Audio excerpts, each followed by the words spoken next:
Good morning, ladies and gentlemen. Today is Thursday, the 23rd of October, and we are here now at the Samal Island Davao City Connector Bridge, SIDC. Actually, we are here on the Samal Island side, which you can see on this illustration. Here is going to be a roundabout, which has to be built. This is a coastal road of Samal Island.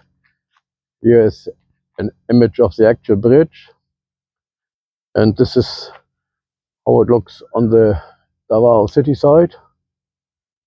That's the junction of GP Laurel and A Castillo. And here you can see the whole layout. So everybody here is looking forward to the opening of this bridge, which will be in some years, maybe 2 or 3 years, depending on the progress they are doing here on this building site.